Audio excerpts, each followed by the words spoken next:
ಈಶ್ವರೋ ಗುರುರಾತ್ಮೇತಿ ಮೂರ್ತಿಭೇದ ವಿಭಾಗಿನಿ ವ್ಯೋಮವದ್ವ್ಯಾಪ್ತದೇಹಾಯ ದಕ್ಷಿಣಾಮೂರ್ತಯೇ ನಮಃ.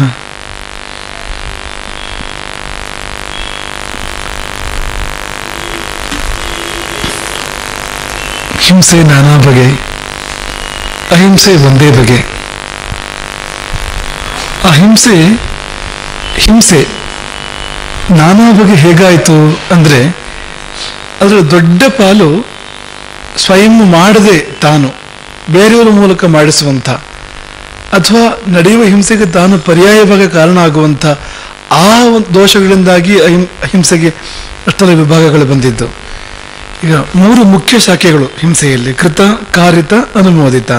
ಕೃತ ಸ್ವತಃ ಮಾಡಿದ್ದು, ಕಾರಿತ ಮಾಡಿಸಿದ್ದು, ಅನುಮೋದಿತ ನಡೆಯುವಾಗ ಸೈ ಅಂತ ಹೇಳಿದ್ದು, ಜೈ ಅಂತ ಹೇಳಿದ್ದು, ಸರಿ ಅಂತ ಹೇಳಿದ್ದು, ಇದು ಅನುಮೋದಿತ. ಇದು ಹೀಗೆ ಹಿಂಸೆಯಲ್ಲಿ 3 ಭಾಗ ಮಾಡುವಾಗ ಕೇವಲ 1 ಭಾಗ ಮಾತ್ರವೇ ತಾನು ಮಾಡಿದ್ದು ಅಂತ, ಇನ್ನು 2 ಭಾಗ ಸ್ವತಃ ಮಾಡಿದ್ದಲ್ಲ ಅದು. ಆದರೆ ಅದನ್ನು ಹಿಂಸೆ ಅಂತಲೇ ಶಾಸ್ತ್ರ ಪರಿಗಣಿಸಿದೆ. ಅದರ ಮೇಲೆ ಸ್ವಲ್ಪ ಆಲೋಚನೆಗಳನ್ನು ಮಾಡೋಣ ಅಂತ. ಈ ಕಾರಿತ, ಅನುಮೋದಿತ ಇದೆಲ್ಲ ಹಿಂಸೆ ಆಗಿಬಿಟ್ರೆ ಹೇಗೆ ಅಂತ. ನಾವೇ ನೇರ ಮಾಡಿಲ್ವಲ್ಲ ಅಂತ, ರೆಡ್ ಹ್ಯಾಂಡೆಡ್ ಅಲ್ವಲ್ಲ ಅಂತ, ಕೈ ರಕ್ತ ಆಗಿಲ್ಲ ಅಂತ, ಕೈ ರಕ್ತ ಆಗಿದ್ಯಾರಿದ್ದು ಅಂತ. ಆದರೆ ಹಿಂದೆ ನಿಂತು ಯೋಚನೆ ಮಾಡಿದವರಿಗೂ ಯಾಕೆ ದೋಷ ಬರಬೇಕು? ಸ್ವತಃ ಮಾಡಿದವರಿಗೆ ಮಾತ್ರ ಬಂದರೆ ಸಾಲದ ಅನ್ನುವ ಪ್ರಶ್ನೆ. ಅದಕ್ಕೆ ಉತ್ತರ ಏನಂದ್ರೆ, ಈ ದೋಷಗಳೆಲ್ಲವೂ ಮನಸ್ಸಿಗೆ ಸಂಬಂಧಪಟ್ಟಿರುವಂಥದ್ದು, ಸಂಕಲ್ಪಕ್ಕೆ ಸಂಬಂಧಪಟ್ಟಿರ್ತಕ್ಕಂಥವು. ಅದಿಲ್ಲದೆ ದೋಷ ಇಲ್ಲ ಅಂತ, ಅಥವಾ ಬಹಳ ಕಡಿಮೆ ದೋಷ ಅಂತ. ಉದ್ದೇಶ ಇಲ್ಲದೆ ಇದ್ರೆ ದೋಷ ಇಲ್ಲ. ಈಗ ಸ್ವತಃ ಕೈಯಾರೆ ಮಾಡಿದ್ದಾದರೂ ಕೂಡ ಉದ್ದೇಶ ಇದ್ದದಕ್ಕೆ ವಸತಿ ದೋಷ ಇರೋದಿಲ್ಲ.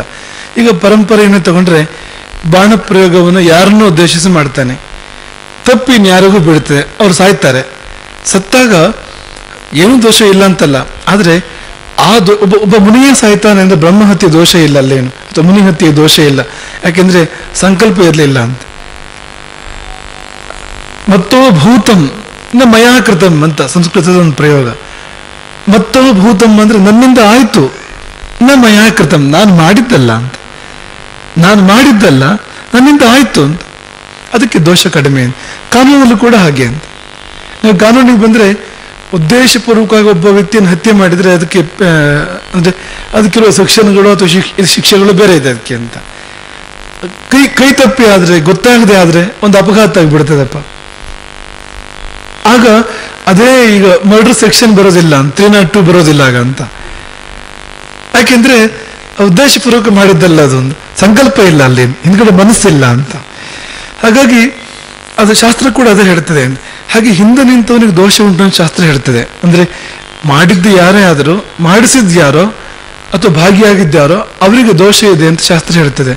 ಕಾನೂನು ಕೂಡ ಅದನ್ನು ಹೇಳ್ತದೆ. ಕಾನೂನಲ್ಲಿ ಅದಕ್ಕೆ ಅಂತಲೇ ಒಂದು ಸೆಕ್ಷನ್ ಇದೆ ಅಂತ. ಅಂದ್ರೆ ಈ ಒಂದು ಹತ್ಯೆ ನಡೆದ್ರೆ ಹತ್ಯೆಯನ್ನು ಮಾಡಿದವರು ಮಾತ್ರ ಅಲ್ಲ, ಹಿಂದೆ ನಿಂತು ಯಾರು ಯೋಜನೆ ರೂಪಿಸಿದಾರೋ ಅವರಿಗೂ ದಂಡನೆ ಇದೆ ಅಂತ. ಅಲ್ಲಿಗೆ 2 ಒಂದೇ ಆಯ್ತು. ವ್ಯವಹಾರ ಹೇಳಿದ್ದು, ಧರ್ಮ ಹೇಳಿದ್ದು 2 ಒಂದೇ ಆಯ್ತು 2 ವಿಷಯದಲ್ಲಿ. ಈ 2 ಸೇರಿ ಮತಿತಾರ್ಥ ಏನು ಅಂದ್ರೆ, ಹಿಂದೆ ಮನಸ್ಸಿದೆಯಾ ಅಂತ, ಮುಂದೆ ಕೃತಿ ಇದೆ, ಕೃತಿ ನಡೆದೋಗಿದೆ ಅಲ್ಲಿ, ಅದ್ರ ಹಿಂದೆ ಮನಸ್ಸಿದೆಯಾ ಅಂತ. ಮನಸ್ಸಿದೆ ಅಂತಾದ್ರೆ ಅದು ದೋಷ ಅಂತ, ಮನಸ್ಸಿಲ್ಲ ಅಂತಾದ್ರೆ ಇಲ್ಲ ಅಂತಲ್ಲ, ಏನು ಇಲ್ಲ ಅಂತಲ್ಲ, ಆಗ ಹೋಯ್ತಲ್ಲ, ನೀವು ಏನೋ ಕಾರಣ ಆಗಲ್ಲ ನೀನು ಅಂತ, ಒಂದು ಸ್ವಲ್ಪ ಮಟ್ಟಿಗಿದೆ, ಇಲ್ಲ ಅಂತಲ್ಲ, ಪರಿಹಾರಗಳನ್ನ ಹೇಳ್ಕೊಂಡ್ರೆ ಪ್ರಾಯಶ್ಚಿತ್ತ ಇದೆ ಅಂತ, ಸ್ವಲ್ಪ ಪ್ರಾಯಶ್ಚಿತ್ತ ಮಾಡೋಕೆ ಹೇಳ್ತಾರೆ ಅದಕ್ಕೆ ಅಂತ. ಆ ಪ್ರಾಯಶ್ಚಿತ್ತ ಅಲ್ಲ, ಹತ್ಯೆಗಾಗಿ ಇರುವ ಪ್ರಾಯಶ್ಚಿತ್ತ ಅಲ್ಲ, ಸಣ್ಣ ಪ್ರಾಯಶ್ಚಿತ್ತ ಹೇಳ್ತಾರೆ. ಯಾಕೆಂದ್ರೆ ಕೇಳಿ ಕೈಯಿಂದ ಆಯ್ತಲ್ಲ, ಮನಸ್ಸಲ್ಲಿ ಉಳಿತದಲ್ಲ ಅದು, ನನ್ನ ಕೈಯಿಂದ ಆಯ್ತು ಅಂತ ಅನ್ನೋದು ಅಂತ. ಹಾಗಾಗಿ ಈ ನಮ್ಮ ಮನೆ ತೋಟಕ್ಕೆ ಬಂದು ಒಂದು ಹಾವು ಸತ್ತು ಬಿದ್ದು ಬಿಟ್ರೆ ಅದು ಸ್ವಲ್ಪ ಸಂಸ್ಕಾರ ನಾವೇ ಮಾಡಬೇಕು ಅಂತ ಲೆಕ್ಕ, ಅದಕ್ಕೆ ಕರ್ತವ್ಯ ನಮಗೆ ಬಂತು ಅದರಿದ್ದು ಅಂತ. ಹಾಗಾಗಿ ಮಾಡ್ಕೋ ಅಂತ ಇದನ್ನೇ ಶಾಸ್ತ್ರ ಹೇಳ್ತಾ ಇರೋದು ಅಂತ. ಹಾಗೆ ನೋಡಿದರೆ ಮಾಡಿದವನಿಗೇನು ಪಾಪವೋ ಮಾಡಿಸಿದವನಿಗೆ ಅದಕ್ಕಿಂತ ಜಾಸ್ತಿ ಪಾಪ ಇದೆ ಅಂತ.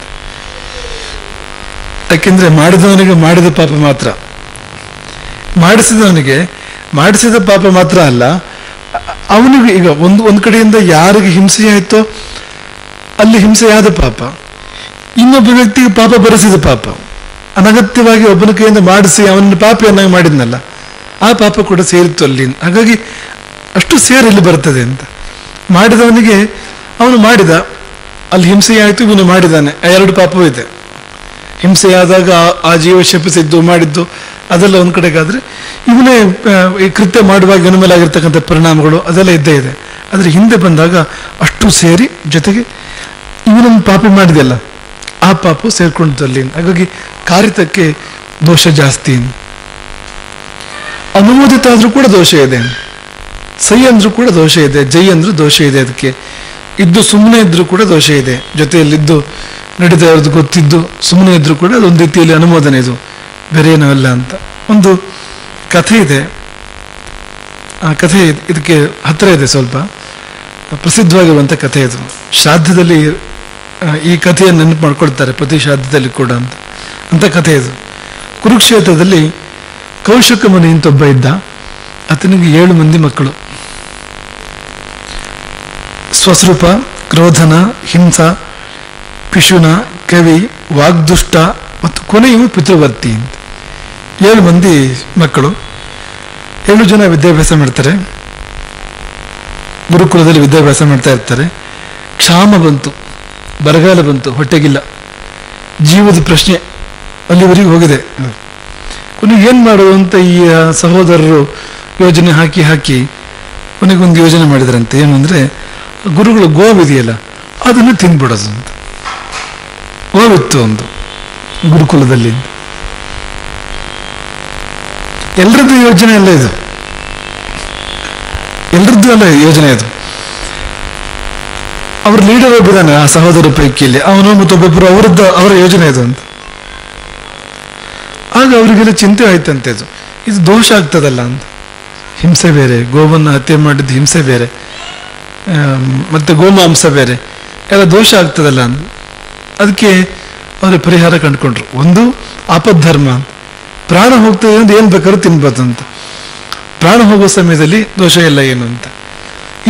ಒಂದು ಉಪಾಯ ಮಾಡಿಬಿಟ್ರಾಯ್ತು, ಏನಂದ್ರೆ ಶ್ರಾದ್ದ ಮಾಡಿಬಿಡೋಣ, ಶ್ರಾದ್ದಕ್ಕೆ ಅದನ್ನು ಬಳಸ್ಬಿಡೋದು, ಶ್ರಾದ್ದ ಕಾರ್ಯಕ್ಕೆ ಬಳಸದಂತೆ ಆಯಿತು. ಅದೇ ಎಲ್ಲೋ ಒಂದು ಕಡೆಗೆ ಸಿಗುವ ಲಾಜಿಕ್ನೆಲ್ಲ ಬಳಸೋ ಒಂದು ಪರಿಪಾಟಿ ನಾವು ತಪ್ಪು ಕೆಲಸ ಮಾಡುವಾಗ.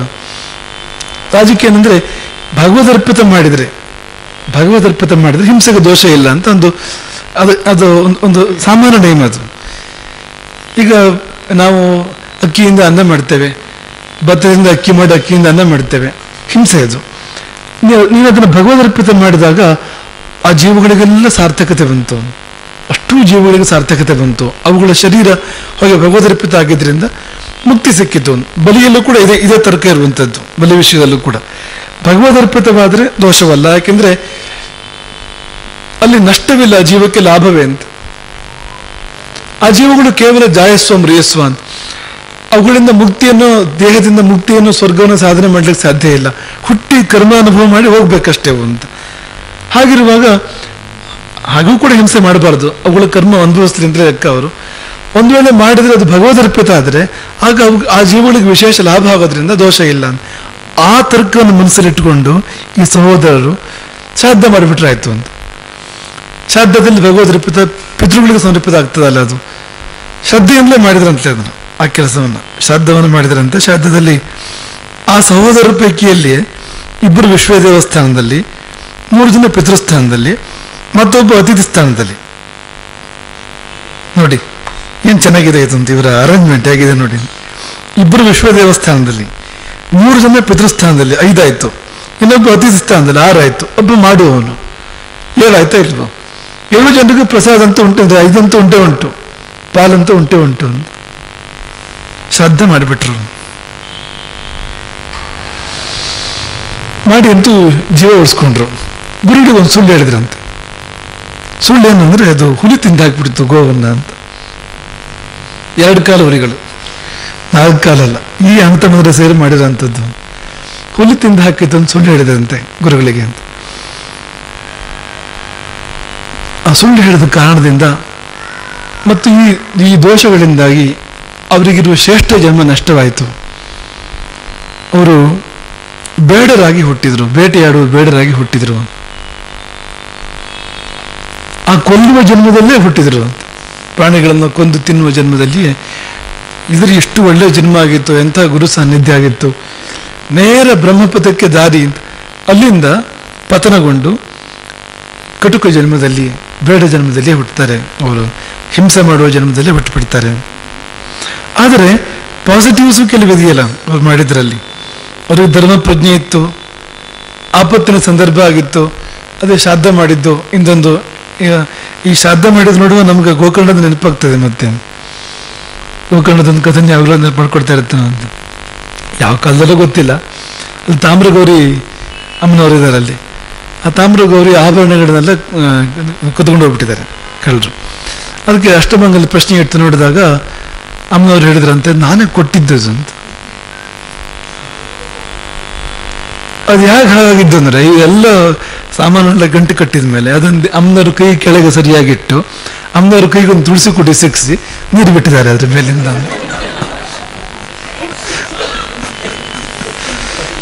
ಅಮ್ಮನವ್ರ ಭಾರ ಅದು ಕೊಟ್ಟಾಗಾಯ್ತಲ್ಲ, ಹೀಗೊಂದು ಪೂಜೆ ಇರ್ತದೆ ಅಂತ, ಇಂಥದ್ದು ಒಂದು ಅಂತ. ಹಾಗಾಗಿ ಅಮ್ಮನವ್ರಿಗೆ ಉಪಾಯ ಇಲ್ಲ ಅಂತ. ಯಾವ ಪ್ರಶ್ನೆ ನಡೆದ್ರು ನಾನೇ ಕೊಟ್ಟಿದ್ದು ಅಂತ ದೇವರು ಹೇಳೋಂಥ ಪರಿಸ್ಥಿತಿ ಅಂತ. ಹೀಗೆ ದೇವರಿಗೂ ತಿರುಮಂತ್ರ ಹಾಕುವಂಥವ್ರು ಇರ್ತಾರೆ ಅಂತ. ಇರೋ ಬರೋ ಎಲ್ಲಾ ತರ್ಕಗಳನ್ನು ತಮ್ಮ ದಾರಿಗೆ ಬಳಸ್ತಾರೆ ಅವರು ಅದನ್ನ. ಹಾಗಾಗಿ ಕಾನೂನುಗಳನ್ನು ಹೇಗೆ ನಾವು ಕಾನೂನು ಪಾಲನೆ ಮಾಡುವಂಥವ್ರು ಬಳಸ್ತಾರೋ, ಅದಕ್ಕಿಂತ ಹೆಚ್ಚು ಕಾನೂನನ್ನ ದುರುಪಯೋಗ ಮಾಡುವಂಥವ್ರು ಅದ್ರ ಬಗ್ಗೆ ಚಿಂತನೆ ಮಾಡಿ ಇದಕ್ಕೆ ಹೇಗೆ ವ್ಯಾಖ್ಯಾನ ಮಾಡ್ಬೋದು, ಹೇಗೆ ಬಗ್ಗಿಸ್ಬೋದು ಅದನ್ನ ಅವ್ರು ಜಾಸ್ತಿ ಮಾಡ್ತಾರೆ ಆ ಕೆಲಸವನ್ನ ಅಂತ. ನಮಗೆ ಅಷ್ಟು ಗೊತ್ತಿರೋದಿಲ್ಲ ನಿಜವಾಗಿ. ಸಹಜವಾಗಿ ಬದುಕೊಂಡು ಸಹಜವಾಗಿ ಕಾನೂನು ಪಾಲನೆ ಮಾಡ್ತಾ ಇರ್ತಾನೆ. ಯಾಕೆಂದ್ರೆ ಅದೇ ಕಾನೂನು, ಸಹಜತೆ ಕಾನೂನು, ನಿಜವಾದ ಕಾನೂನು. ಆದರೆ ಈ ಕಾನೂನು ಮುರಿಯೋನು ಅವನು ಬಹಳ ಅದ್ರ ಬಗ್ಗೆ ಸಂಶೋಧನೆ ಮಾಡ್ತಾನು, ಹೇಗೆ ಮುರಿಬೇಕು ಇದನ್ನಂತ, ಕಾನೂನನ್ನ ಅಂತ. ಹಾಗೆ ಇವರು ಕೂಡ ಅಂಥದ್ದೆಲ್ಲ ಮಾಡಿದ್ರಿಂದ, ಆದರೆ ಅದ್ರ ಹಿಂದೆಲ್ಲ ಒಂದು ಧರ್ಮ ಪ್ರಜ್ಞೆ ಇದೆ, ಅದನ್ನ ಅಲ್ಲ ಅಂತ ಹೇಳಕ್ ಸಾಧ್ಯ ಇಲ್ಲ. ಅವ್ರಿಗದು ಅದು ಮಾಡಬೇಕು ಅಂತ ಇಷ್ಟೇ ಇದು ಮಾಡೋ ಕೆಲಸ ಅಲ್ಲ ಅದು. ಆ ಥರ ಮಾಡಿದ್ರಿಂದ ಅವ್ರಿಗೆ ಬೇಡದ ಜನ್ಮ ಬಂತು. ಆದರೆ ಆ ಜನ್ಮದಲ್ಲಿ ಒಳ್ಳೆ ಬುದ್ಧಿ ಇತ್ತು ಅವರಿಗೆ, ಸರಿಯಾಗಿ ಬದುಕಿ ಬೇಗ ಆ ಜನ್ಮದಿಂದ ಬಿಡುಗಡೆ ಆಗ್ತದೆ ಅವರಿಗೆ. ಅವ್ರ ನಂತರ ಕಾಲಾಂಜನ ಪರ್ವತದಲ್ಲಿ ಚಕ್ರವಾಕ ಪಕ್ಷಿಗಳಾಗಿ, ಹಾಗೆ ಬೇರೆ ಬೇರೆ ಕಡೆಗೆ ಬೇರೆ ಬೇರೆ ಜನ್ಮಗಳಂತಾಳಿ ಮಾನಸ ಸರೋವರದಲ್ಲಿ ಹಂಸ ಪಕ್ಷಿಗಳಾಗಿ ಹುಡ್ತಾರೆ ಕೊನೆಗೆ. ಅಂದ್ರೆ ಕರ್ಮಗಳು ಕಳೆದು ಹಿಂದಿನ ಪುಣ್ಯ ಮೇಲಕ್ಕೆ ಬರ್ತದಲ್ಲ, ಮೇಲಿನ ಕಲ್ಮಶ ಹೋಗಿ ಹೋಗಿ ಹೋಗಿ ಆ ಪುಣ್ಯಗಳು ಮೇಲಕ್ಕೆ ಬರುವಾಗ ಮಾನಸ ಸರೋವರದಲ್ಲಿ ಹಂಸ ಪಕ್ಷಿಗಳಾಗಿ ಹುಟ್ಟಿ, ಅಲ್ಲಿದ್ದ ಸಮಯದಲ್ಲಿ ಒಬ್ಬ ಪೂರ್ವಂಶದ ವಿಭ್ರಾಜ ಎನ್ನುವ ರಾಜ ಬಂದನಂತೆ ಅಲ್ಲಿಗೆ. ವಿಭ್ರಾಜ ಅಂತ ಹೆಸರೇ ಅದು, ವಿಭ್ರಾಜಮಾನ ಅವನು ರಾಜ ಅಂತ, ತೇಜಸ್ವಿ ಅಂತ, ವರ್ಚಸ್ವಿ ಅಂತ, ಒಳ್ಳೆ ಗತ್ತು. ಆ ರಾಜನನ್ನು ನೋಡಿದ ಕೂಡಲೇ ಈ ಸಹೋದರ ಪೈಕಿಯಲ್ಲಿ ಆ ಕೊನೆಯವನಿದ್ನಲ್ಲ ಪಿತೃವರ್ತಿ, ನಾನು ಇವನಾಗಬೇಕು ಅಂತ ಅನಿಸ್ತಂತೆ ಅವನಿಗೆ, ಪಿತೃವರ್ತಿಗೆ. ಅದನ್ನ ಆ ಕ್ಷಣದಲ್ಲಿ ಇನ್ನು 3 ಜನರಿಗೆ, ಅವನ ಸಹೋದರರಿಗೆ, ನೀನು ಮುಂದೆ ಯಾರು ನಾವ್ಯಾಗ ಸಜೀವರಾಗಬಾರ್ದು ಅಂತ ಅನಿಸ್ತಂತೆ. ಹಾಗೆ ಆಯ್ತು ಅದನ್ನು. ಯಾಕೆಂದ್ರೆ ಮಾನಸ ಸರೋವರ, ಅಲ್ಲಿ ಹಂಸಗಳು ಅವು ಇಲ್ಲಿ ಏನು ಕೇಳಿದ್ರು ಆಗ್ಲೇಬೇಕು, ಏನು ಅಪೇಕ್ಷೆ ಪಟ್ಟರು ಕೂಡ ಆಗ್ಲೇಬೇಕು. ಅಲ್ಲೇ ಪಕ್ಕದಲ್ಲಿ ಕೈಲಾಸ ಇತ್ತು, ಹೊತ್ತು ಹೋರಾಗಿತ್ತು. ಅದು ಬಿಟ್ಟು ಆ ರಾಜನ ನೋಡಿ, ಕೈಲಾಸದ ಶಿವನನ್ನು ನೋಡಿ ಮೆಚ್ಚೋದನ್ನು ಬಿಟ್ಟು ರಾಜನ ನೋಡಿ ಮೆಚ್ಚಿದ್ರಿಂದ ಅಲ್ಲಿ ಬಂದು ಮತ್ತೆ ಜನ್ಮ ಅಂತ ಆಳುವಂತಾಯ್ತು. ಈ ಉಳಿದ 4 ಜನ ಯಾವ ಅಪೇಕ್ಷೆನೂ ಪಡಲಿಲ್ಲ ಅಂತ. ಹಾಗಾಗಿ ಅವರು ಸಾಮಾನ್ಯ ಬ್ರಾಹ್ಮಣ ಶಿಶುಗಳಾಗಿ ಹುಡ್ತಾರೆ. ಅದೇ ನಗರದಲ್ಲಿ ಸಾಮಾನ್ಯ ಶಿಶುಗಳಾಗಿ ಹುಡ್ತಾರೆ. ಇವನು ರಾಜನಾಗ್ತಾನೆ, ಈ ಪಿತೃವರ್ತಿ ರಾಜನಾಗಿ ಹುಡ್ತಾನೆ. ಯಾರು ಎಲ್ಲಿ ರಾಜನಾಗಿ ಹುಡ್ತಾನೆ ಅಂದ್ರೆ ಅದೇ ವಿಭ್ರಾಜನಿಗೆ ಮಗನಾಗಿ ಹುಡ್ತಾನೆ ಅವನು ಅಂತ. ಅದೇ ಪುರುವಿಗೆ ಮಗನಾಗಿ ಬ್ರಹ್ಮದತ್ತ ಅನ್ನೋ ಹೆಸರಿನ ರಾಜನಾಗಿ ಪಿತೃವರ್ತಿ ಹುಡ್ತಾನೆ. ಮಂತ್ರಿಗಳ ಮಕ್ಕಳಾಗಿ ಉಳಿದಿಬ್ಬರು ಸಹೋದರರು ಹುಡ್ತಾರೆ. ಮತ್ತು 4 ನಿಷ್ಕಾಮರಾಗಿದ್ದರಿಂದ ವಿಪ್ರಶ್ರೇಷ್ಠರಾಗಿ ಹುಡ್ತಾರೆ. ಆ ಗೋವು ಮತ್ತೆ ಹುಟ್ಟು ಬಂತಂತೆ. ಆ ಗೋವು ಕೂಡ ಸನ್ನತಿ ಎಂಬ ಹೆಸರಿನ ಕನ್ಯೆಯಾಗಿ ಆ ಗೋವು ಹುಟ್ಟು ಬಂತಂತೆ. ಎಲ್ಲಿಂದ ಸಂಬಂಧ, ದೇವಲ ಮುನಿಯ ಮಗಳಾಗಿ ಆ ಗೋವು ಹುಟ್ಟು ಬರುತ್ತೆ. ಹುಟ್ಟಿ ಬಂದು ಇದೇ ಬ್ರಹ್ಮದತ್ತ ರಾಜನನ್ನು ಬರೆಸ್ತಾರೆ ಅವಳು. ಈ ಪಿತೃವರ್ತಿ ಇವನೇ ಪ್ಲಾನ್ ಹಾಕಿದವನು ಆ ಗೋವನ್ನ ಸಂಹಾರ ಮಾಡೋದಕ್ಕೆ, ಯೋಜನೆ ಇವನದ್ದು ಅಂತ. ಬಂದು ಅವನನ್ನೇ ಬರೆಸ್ತಾಳೆ ಅಂತ, ಆ ಸನ್ನತಿ ಬಂದು ಅಂತ. ಸರಿ, ಈ ಮೂವರು ಒಬ್ಬ ಅಣ್ಣ ಮತ್ತು ಈ ಪಿತೃವರ್ತಿ ಮತ್ತು ಇಬ್ಬರು ಸಹೋದರರು, ಅವರು ರಾಜ ಮತ್ತು ಮಂತ್ರಿಯಾಗಿ ರಾಜಸ ಜೀವನ ಮಾಡ್ತಾ ಇದ್ರು, ಅರಮನೆ ಜೀವನ ಮಾಡ್ತಾ ಇದ್ರು. ಆ 4 ಜನ ನಿಷ್ಕಾಮರಾಗಿ ಹುಟ್ಟಿದ್ರಿಂದ ಅವರು ಸಹಜವಾಗಿ ಕಾಡಿಗೆ ಹೋಗೋ ಮನಸ್ಸು ಮಾಡಿಬಿಡ್ತಾರೆ. ತಪಸ್ಸಿಗೆ ಹೋಗ್ಬೇಕು, ಕಾಡಿಗೆ ಹೋಗ್ಬೇಕು, ಮುಕ್ತಿ ಪಡಿಬೇಕು ಅಂತ ಮನಸ್ಸು ಮಾಡಿಬಿಡ್ತಾರೆ. ಹಾಗೆ ಮಾಡಿದಾಗ ಅವ್ರ ತಂದೆ ಗೋಳಾಡ್ತಾನೆ, ವೃದ್ಧ ಬ್ರಾಹ್ಮಣ, ನನಗೆ ಯಾರು ಗತಿ ಮುಂದೆ? ಇರೋ 4 ಮಕ್ಕಳು ಕಾಡಿಗೆ ಹೋದ್ರೆ ನಾನೇನು ಮಾಡಲಿ? ನನ್ನ ಯಾರು ನೋಡ್ಕೊಳ್ಳೋರು? ಅದಕ್ಕೆ ಆ 4 ಜನ ಬ್ರಾಹ್ಮಣರು ಸೇರಿ ಒಂದು ಶ್ಲೋಕ, 4 ಪಾದ ಶ್ಲೋಕ ರಚನೆ ಮಾಡಿ ಅಪ್ಪನಿಗೆ ಕೊಟ್ಟು, ಇನ್ನು ಹೋಗಿ ರಾಜನ ಮುಂದೆ ಇದನ್ನ ಓದಿ ಹೇಳು, ನಿನ್ಗೆ ಬೇಕಾದ್ದೆಲ್ಲ ಆಗ್ತದೆ ಅಂತ. ಒಂದು ಶ್ಲೋಕ ಓದಿ ಹೇಳಿದ್ರೆ ಸಾಕು ಅಂತ. ಈ 4 ಪೂರ್ವ ಜನ್ಮಗಳ ನೆನಪಿದೆ, ಆ 3 ಜನರಿಗೆ ನೆನಪಿಲ್ಲ. ರಾಜ ಮತ್ತು ಮಂತ್ರಿಗಳಾಗಿದ್ರಲ್ಲ ಅವ್ರಿಗೆ ನೆನಪಿಲ್ಲ ಅಂತ ಹೇಳಿ ಹೊರಟೋಗ್ಬಿಡ್ತಾರೆ 4 ಜನ. ಅವನು ಪಾಪ ಆ ಶ್ಲೋಕ ಹಿಡ್ಕೊಂಡು ಅರಮನೆಗೆ ಹೋದ್ನಂತೆ ಇವರಪ್ಪ. ಅಲ್ಲಿ ಹೋಗಿ ವೃದ್ಧ ವಿಪ್ರ ರಾಜನ ಮುಂದೆ ಆ ಶ್ಲೋಕ ಓದ್ತಾನೆ. ಶ್ಲೋಕ ಏನು ಅಂದ್ರೆ, ಯೇ ವಿಪ್ರ ಮುಖ್ಯ ಕುರುಜಾಂಗಲೇಶು ದಾಶಾಸ್ತಥ ದಾಶಪುರೇ ಮೃಗಾಶ್ಚ ಕಾಲಂಜರೆ ಸಪ್ತಚ ಚಕ್ರವಾಕಾಹ ಯೇ ಮಾನಸೇ ತೇ ವಯಮತ್ರ ಸಿದ್ಧಾಹ ಅಂತ.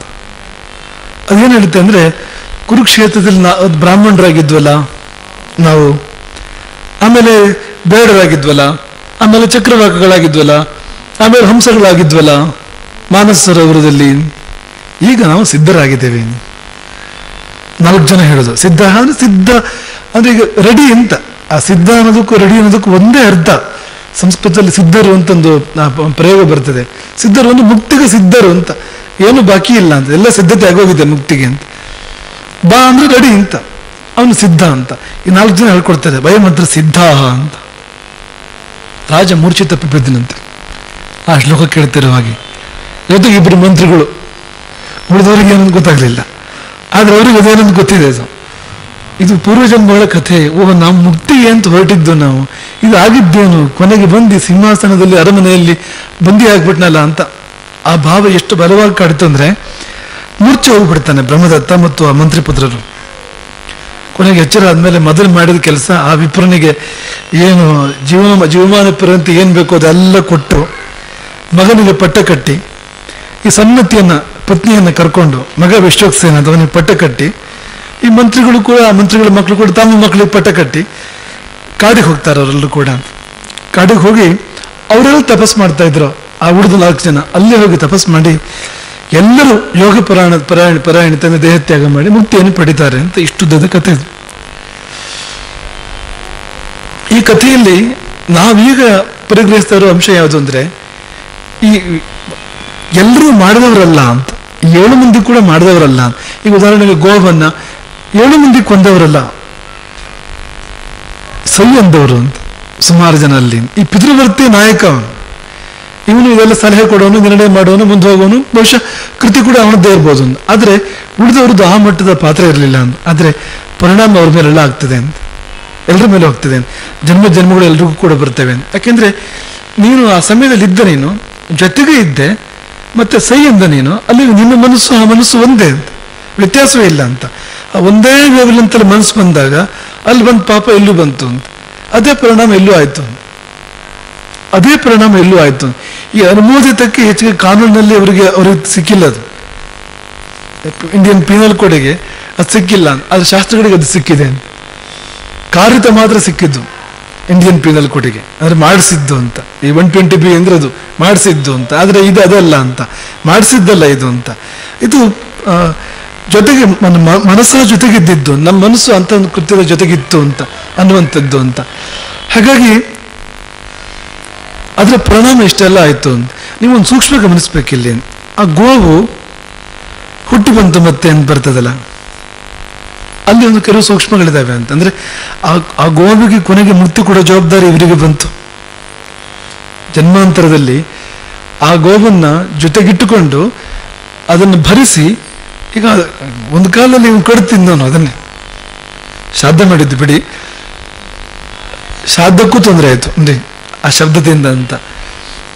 ಈಗ ಆಕೆಯನ್ನೇ ಆತ ವರಿಸಿ ಭರಿಸಿ ಎಲ್ಲವನ್ನೂ ಕೊಟ್ಟು, ಅಶನ ವಸನ ಆಭರಣ ಮತ್ತೊಂದು ಎಲ್ಲವನ್ನೂ ಕೊಟ್ಟು ರಾಣಿ ತಾನೆ, ಪಟ್ಟದ ರಾಣಿ, ಕೊನೆಗಳು ಮುಕ್ತಿ ಕೊಡೋ ಜವಾಬ್ದಾರಿ ಬಂತು ಇವನಿಗೆ ಅಂತ. ಜೊತೆಯಲ್ಲಿ ಕರ್ಕೊಂಡು ಹೋಗಿ ತಪಸ್ ಮಾಡಿ ಮುಕ್ತಿ ಕೊಡುವವರಿಗೆ ಅವನಿಗೆ ಆ ಬಾಧ್ಯತೆ ಬಂತು. ಹಾಗೆ ಮಾಡಿದ್ರಿಂದ ಆ ದೋಷ ಅವನಿಗೆ ನಿವೃತ್ತಿ ಆಯ್ತದ ಅಂತ. ಇಲ್ಲಿರೋ ದೋಷ ನಿವೃತ್ತಿ ಆಗುವಂಥದ್ದಲ್ಲ ಅದು ಅಂತ. ಏನೇನೋ ಬಂಧುಗಳು, ಜನ್ಮದ ಬಂಧುಗಳು ಹಾಗೆ ನಮ್ಮನ್ನು ಕರ್ಕೊಂಡು ಹೋಗ್ತವೆ, ಕೂಡಿಸ್ತೇವೆ. ಎಲ್ಲಿಂದ ಎಲ್ಲಿಗೂ ಕೂಡಿಸ್ತೇವೆ, ಏನೇನು ಮಾಡೋ ಹಾಗೆ ಮಾಡ್ತೇವೆ, ಮಾಡದೇ ಇರೋ ಹಾಗೆ ಮಾಡ್ತೇವೆ, ಅವೆಲ್ಲವೂ ಕೂಡ ಅದೇ. ಆದರೆ ತುಂಬ ಮುಖ್ಯವಾದ ಏನಂದರೆ ಹೇಗೆ ಸಮಾನವಾಗಿ ದೋಷಗಳು ಬಂದವು ಅಂತ, ಹೇಗೆ ಎಲ್ಲರನ್ನೂ ಕಾಡ್ತದೋ ಅಂತ. ಹಾಗಾಗಿ ಕೈಯಾರೆ ಮಾಡಲಿಲ್ಲ ಅನ್ನೋ ಕಾರಣಕ್ಕೆ ನಿಶ್ಚಿಂತೆಯಿಂದ ಇರೋಕ್ಕೆ ಸಾಧ್ಯ ಇಲ್ಲ ಅಂತ. ನಡೆಯುವಾಗ ನಮ್ಮ ಮನಸ್ಸು ಜೊತೆಗಿದ್ದರೆ ಅಲ್ಲುಂಟು ಪಾಪ ಅದರದ್ದು ಅಂತ, ಪಾಪ ಇಲ್ಲದೆ ಏನಿಲ್ಲ ಅಂತ. ಇಲ್ಲ ಎದ್ದು ನಿಂತು ಪ್ರತಿಭಟಿಸೋದನ್ನ ಅಂತ, ಹೋರಾಡೋದ್ರ ವಿರುದ್ಧ ಅಂತ, ಕೊನೆ ಪಕ್ಷ ತ್ಯಜಿಸಿ ಹೋಗುವ ಸ್ಥಳವನ್ನ ಅಂತ, ನಾನಿಲ್ಲ ಇದಕ್ಕೆ ಅಂತ. ಇಷ್ಟೇ ದಾರಿ ಇರುವಂಥದ್ದು. ಕರ್ಣವು ತತ್ರ ಪಿಧಾತವ್ಯವು ಗಂತವ್ಯಂ ವಾ ತಥೋನ್ಯತಃ.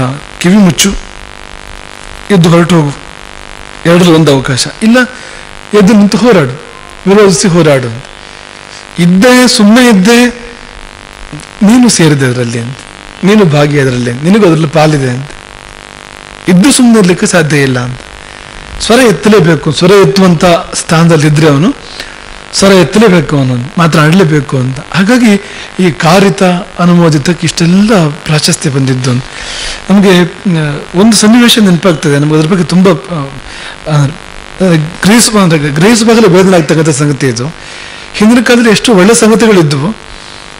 ನಾವು ಹೇಳ್ತಾ ಇರೋದು ಪುರಾಣಗಳ ಕಥೆ ಅಲ್ಲ, ಇತಿಹಾಸದ ಕಥೆ. ಇತಿಹಾಸದಲ್ಲಿ ರಾಜರುಗಳು ಬೇರೆ ರಾಜ್ಯವನ್ನು ಗೆದ್ದಾದ ಮೇಲೆ ನಡೆಯುವ ಹಿಂಸೆ ಇದೆಯಲ್ಲ, ಅದು ತುಂಬ ಭಯಾನಕ. ಅದು ಅಂತ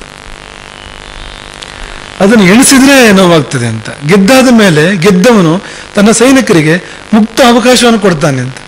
ಹೇಗೆ ಅಂದರೆ ಹೋಗಿ ನಗರವನ್ನು ಲೂಟಿ ಮಾಡಿ, ರಾಜ್ಯವನ್ನು ಲೂಟಿ ಮಾಡಿ ಅಂತ, ಯಾರನ್ನು ಬೇಕಾದರೂ ಕೊಲ್ಲಿ, ಬೆಂಕಿ ಹಚ್ಚಿ, ಸ್ತ್ರೀಯರ ಚಾರಿತ್ರ್ಯಹರಣ ಮಾಡಿ ಅಂತ, ಯಾರು ಚಾರಿತ್ರ್ಯಹರಣ ಬೇಕಾದರೂ ಮಾಡಿ, ಶಿಕ್ಷೆ ಇಲ್ಲ ಅಂತ. ಇದು ನಡೀತಾ ಇತ್ತು, ನಮ್ಮ ದೇಶದಲ್ಲಿ ನಡೀತಾ ಇದ್ದಿದ್ದು. ನಿನ್ನೆ ನಾವು ಇಸ್ಲಾಂ ಬಗ್ಗೆ, ಮುಸಲ್ಮಾನರ ಬಗ್ಗೆ ಮಾತನಾಡ್ತಾ ಇದ್ವಿ. ಇವತ್ತು ಹಿಂದೂ ನಮ್ಮ ಭಾರತೀಯ ರಾಜರ ಬಗ್ಗೆ ಮಾತಾಡೋದಾದ್ರೆ ಇಂಥ ಕೆಲಸಗಳನ್ನು ಮಾಡಿದ್ದಾರೆ ಅವರು ಅಂತ. ಆದರೆ ಇದು ಧರ್ಮಶಾಸ್ತ್ರ ಅಲ್ಲ, ಇದು ಧರ್ಮಶಾಸ್ತ್ರ ಅಲ್ಲ, ಪರಂಪರೆಯೂ ಕೂಡ ಅಲ್ಲ ಇದು ಅಂತ. ಎಲ್ಲಿಯೂ ಆ ಪ್ರಾಚೀನ ಆದರ್ಶಮಯ ರಾಜರು ಯಾರು ಇಂಥ ಕೆಲಸ ಮಾಡಲಿಲ್ಲ ಅಂತ. ಈಗ ಶ್ರೀರಾಮ ಅವನು ವಾಲಿಯನ್ನು ಸಂಹಾರ ಮಾಡಿದರೆ ಸುಗ್ರೀವನಿಗೆ ಪಟ್ಟ ಕಟ್ತಾನೆ. ಎಲ್ಲೋ ಯಥಾವತ್ತಾಗಿದೆ, ಮತ್ತೆ ಯಾರಿಗೂ ಯಾವ ಹಾನಿಯೂ ಇಲ್ಲ ಅಂತ. ಈಗ ಲಂಕೆಯಲ್ಲಿ ರಾವಣನ ಅವಸಾನ ಆಗಬೇಕಾಗಿತ್ತು, ಅಲ್ಲಿವರೆಗೆ ಮಾತ್ರ ಯುದ್ಧ ನಡೀತು ಅಂತ. ರಾವಣನ ಅವಸಾನ ಆದ್ಮೇಲೆ ಯುದ್ಧ ಇಲ್ಲ, ಅವರೆಲ್ಲ ತನ್ನವರು ಅಂತ. ಎಲ್ಲ ರಾಕ್ಷಸರು ರಾಮನ ಜೊತೆಗೆ ಬರ್ತಾರೆ ಆಮೇಲೆ ಅಂತ, ಅವ್ರಿಗೆಲ್ಲರಿಗೂ ರಕ್ಷಣೆ ಸಿಗ್ತದೆ ಅಂತ. ಅಲ್ಲಿರುವ ಹೆಂಗಸರು ಮಕ್ಕಳು ಯಾರಿಗೂ ಯಾವ ತೊಂದರೆಯೂ ಆಗೋದಿಲ್ಲ ಅಂತ.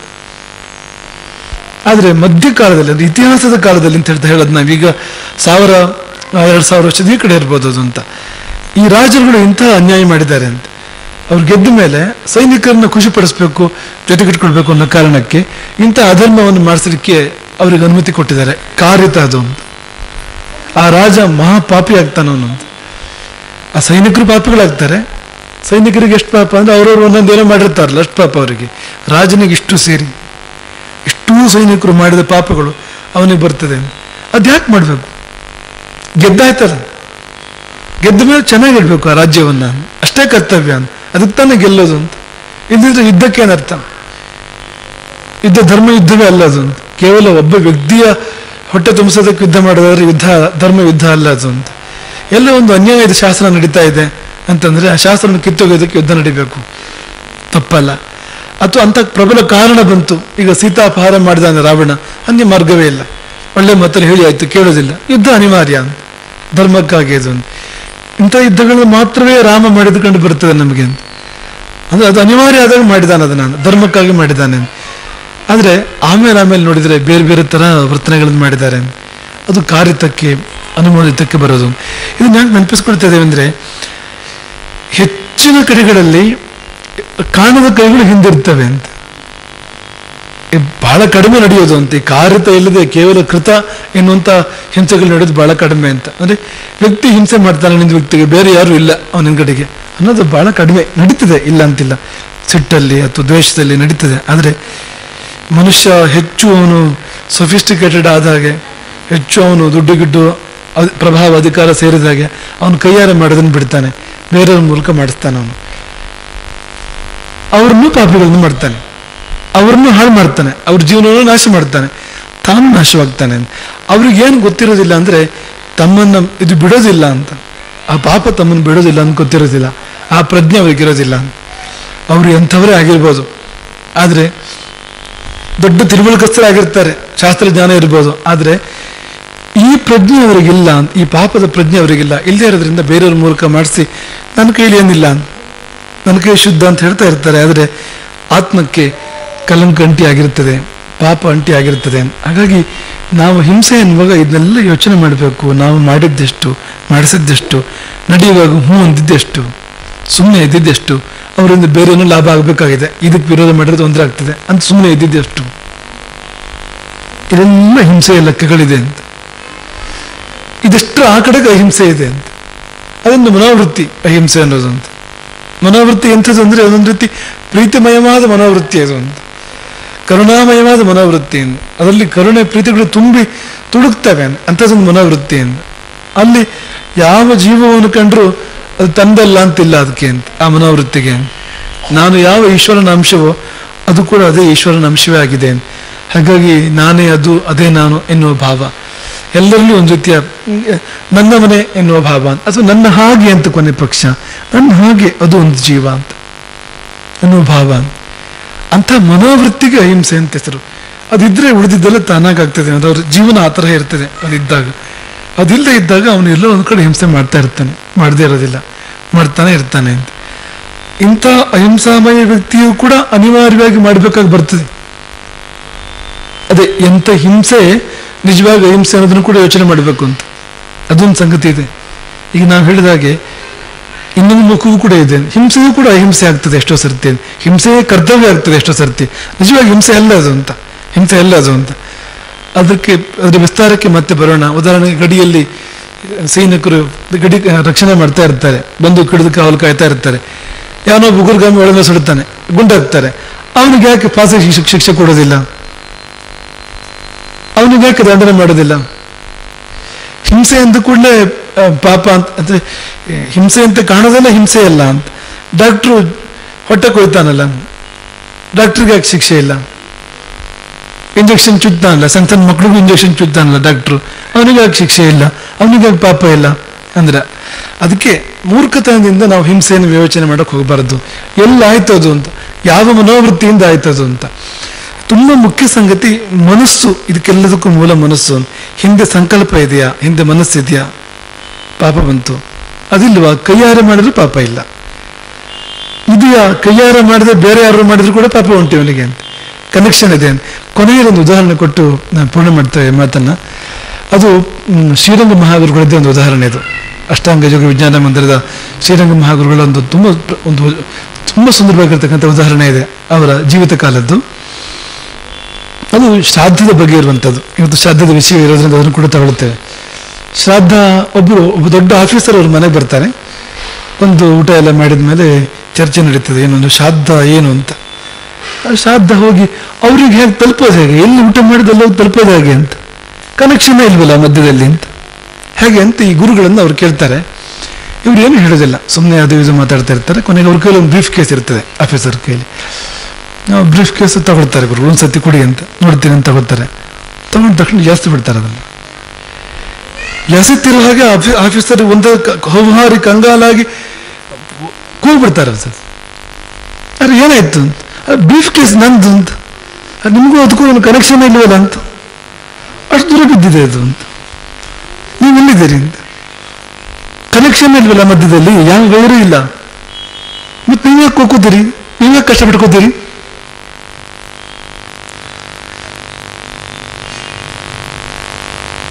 ಮನಸ್ಸಿನ ಕನೆಕ್ಷನ್ ಇದೆ ಅಂತ.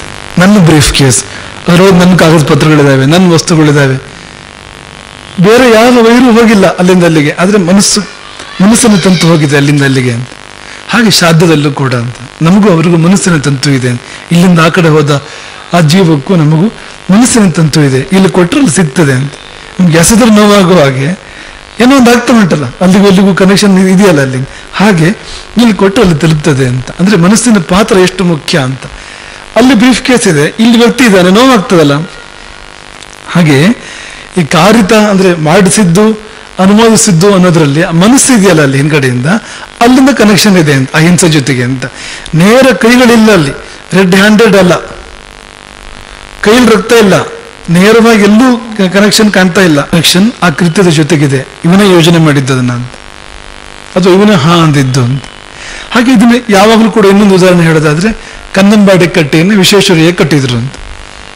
ಯಾರು ಕಟ್ಟಿದ್ರು? ವಿಶ್ವೇಶ್ವರಯ್ಯ ಕಟ್ಟಿದ್ರು ಅಂತ. ವಿಶ್ವೇಶ್ವರಯ್ಯ ಒಂದು ಇಟ್ಟಿಗೆಯನ್ನು ಮುಟ್ಲಿಲ್ಲ ಅಂತ, ಒಂದೇ ಒಂದಿನೂ ಗಾರ ಕೆಲಸ ಮಾಡಲಿಲ್ಲ ಅವರು. ಆದ್ರೂ ಕಟ್ಟಿದ್ಯಾರು ಅಂದ್ರೆ ವಿಶ್ವೇಶ್ವರಯ್ಯ ಅಂತ.